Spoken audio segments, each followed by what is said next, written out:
छत्रपती संभाजीनगर विधान परिषदेतील बंडखोरीनंतर अब्दुल सत्तारांसोबत उपमुख्यमंत्री शिंदेंची 3.5 तास बैठक। युती धर्म पाळा, अर्ज मागे घ्या, शिंदेंच्या सत्तारांना सूचना।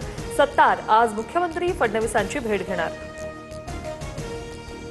शिंदेंच्या शिवसेनेतील 2 बंड शमले। संभाजीनगर जालन्याच्या जागेवरून सत्तार माघार घेणार, तर रायगडमध्येही शिंदेंच्या शिवसेनेच्या जुईली दळवी अर्ज मागे घेणार, सूत्रांची माहिती। विधान परिषदेच्या पार्श्वभूमीवर आज महायुतीची संयुक्त पत्रकार परिषद दुपारी 12 वाजता पत्रकार परिषद होणार। 3 ठिकाणच्या बंडखोरांची नाराजी दूर करण्यास महायुतीला यश। शेतकरी कर्जमाफी योजनेला राज्य मंत्रिमंडळाची मंजुरी। 36,585 कोटी रुपयांची कर्जमाफी मिळणार। 56 लाख शेतकऱ्यांचं 2 लाखांपर्यंतचं कर्ज माफ होईल। आचारसंहितेमुळे निवडणुकीनंतर घोषणा, फडणवीसांची माहिती। सरकारने केलेली शेतकरी कर्जमाफी ही फसवी, सरकारने जास्त अटी घातल्या, रोहित पवारांची टीका।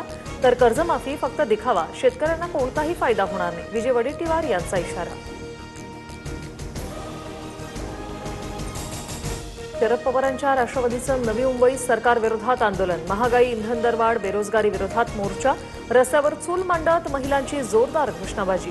रोहित पवार, जितेंद्र आव्हाडांसह आंदोलक पोलिसांच्या ताब्यात।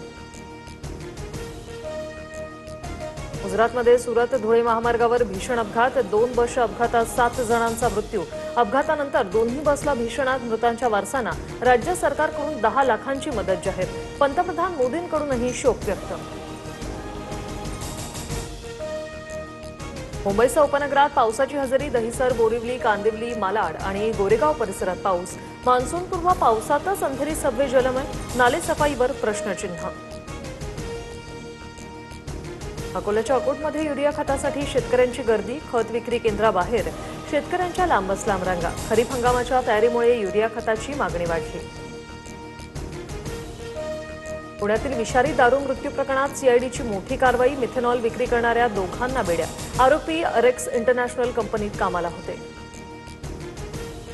कर्नाटकात डीके शिवकुमार सरकारचा आज शपथविधी। बंगळुरूतील लोकभवन परिसरात सोहळा। सिद्धरामय्या यांच्या राजीनाम्यानंतर शिवकुमार पदभार स्वीकारणार। मंत्रिमंडळात मुख्यमंत्र्यांसह 34 सदस्यांना स्थान मिळणार।